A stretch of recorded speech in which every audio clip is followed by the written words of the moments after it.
Even though I am a man of age, when I see the flag, something stirs deep in my soul. Pride rises, gratitude fills my heart, and I'm reminded of the sacrifices that made this nation possible.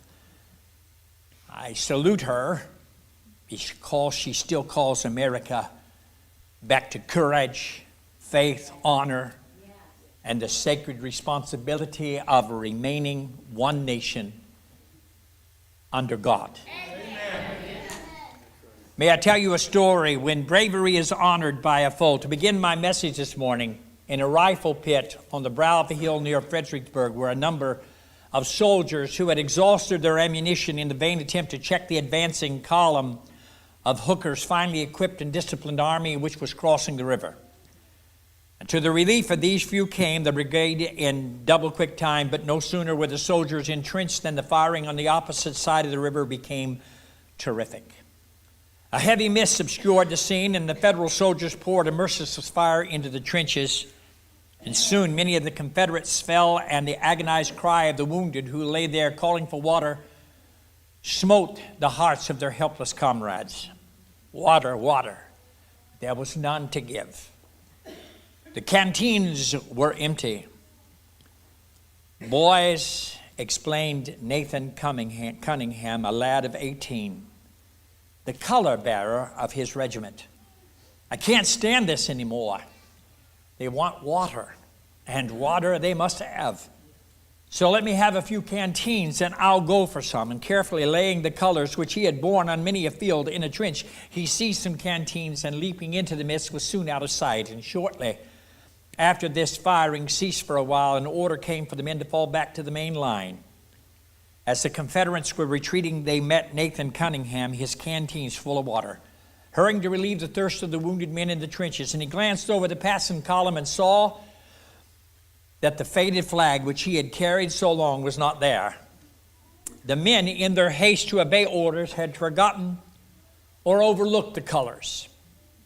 Quickly the lad sped to the trenches, intent now not only on giving water to his comrades, but on rescuing the flag and to save the honor of the regiment. His mission of mercy was soon accomplished. The wounded men drank freely, and the lad then found and seized his colors and turned to rejoin his regiment.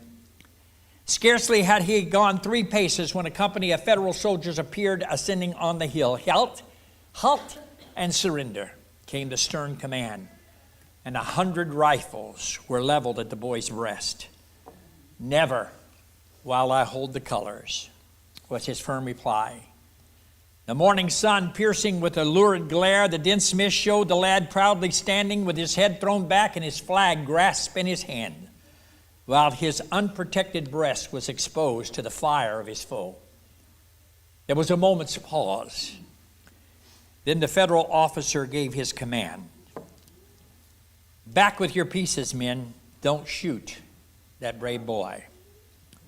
Nathan Cunningham, with colors flying over his head, passed on and joined his regiment.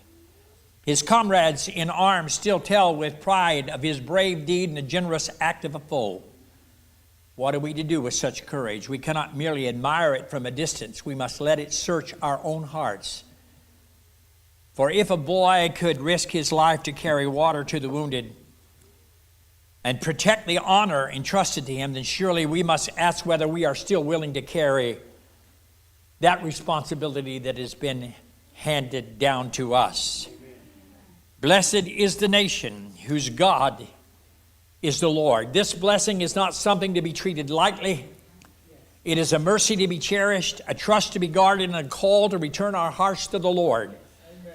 Before the liberties we enjoy become only memories our children read about. We also have a flag. And in case you have forgotten, I'll have Andy come. Where's Andy? There he is. Andy will come and lead us this morning in the Pledge of Allegiance.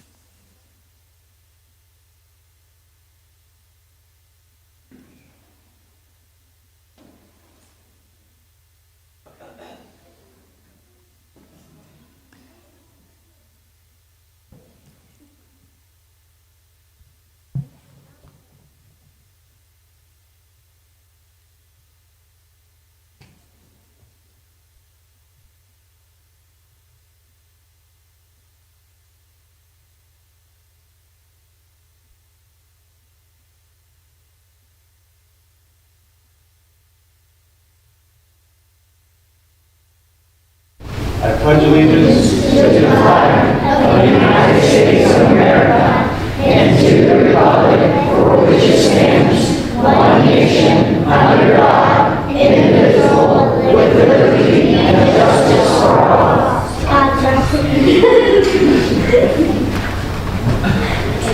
Bless you.